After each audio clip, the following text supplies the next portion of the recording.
Hey, what's up? Kai here, and today I'm going to be creating an isometric box in pixel art using GraphicsScale. GraphicsScale is a free program that you can download, and I'll go ahead and put that download link in the YouTube description. So a box, being that it's a very simple shape, sounds like it should be pretty easy. However, personally, at least when I was starting in pixel art, I found isometric to be a little bit of a challenging angle. So I'm going to go over how to create these basic shapes starting with the box in this tutorial. And so hopefully it helps you get a head start, since basic shapes are definitely the building blocks of everything that you're going to be creating in your art. So it's pretty straightforward. I'm going to go ahead and I'm just going to take the line tool here, and I'm just going to start by just drawing a very simple line. Now, if you are very, very new to using an isometric angle in pixel art, one of the most important things that you should know is that straight lines are not straight in isometric angles.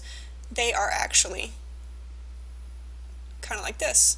So it goes 2 pixels. A straight line is 2 pixel by 2 pixel. So you can see how it kind of is a ladder here.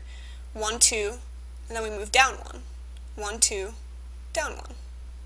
Down and over, technically. So if you're looking to make a box in isometric, don't draw a straight line like this. Do not do that.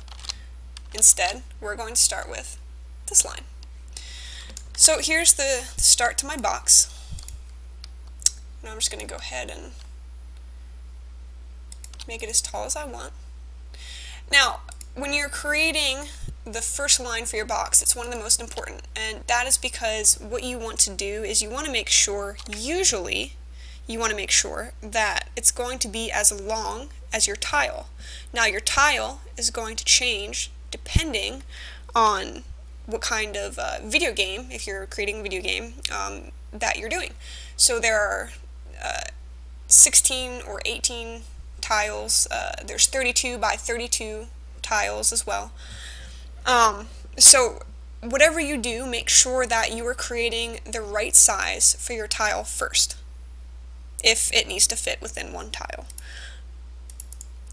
So we're just going to go ahead and connect our box here and connect the top of it.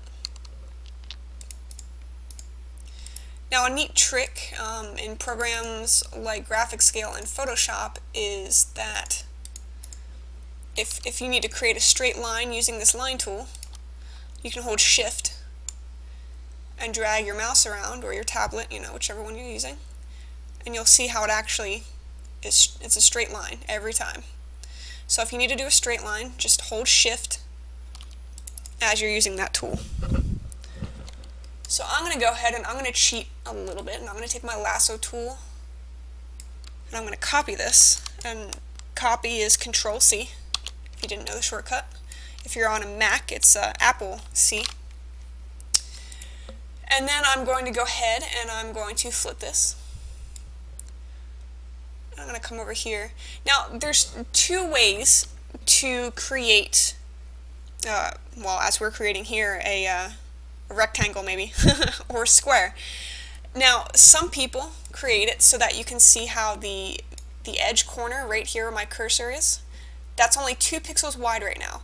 Now, that is how I create all of my squares, and I do that because then it will fit perfectly inside of a tile.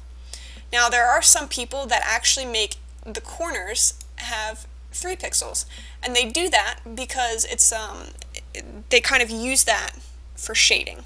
It looks a little bit more neat when you shade it that way. You can do whichever one you want. Personally, I make sure that every corner for me has 2 pixels, so I create mine like this. It's really up to you. It really depends on if you need something to fit within a tile. If you don't, then you can create it whichever way you want.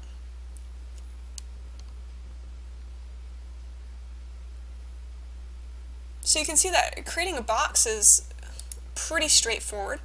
It's just really a bunch of horizontal diagonal lines, and that's basically it. I'm not going to get into how to shade a box in this tutorial, because this is really just how to flesh one out and what sizes you need to make it and everything. But go ahead and look in the description and I can show you how to shade them in a future tutorial. Thanks for watching.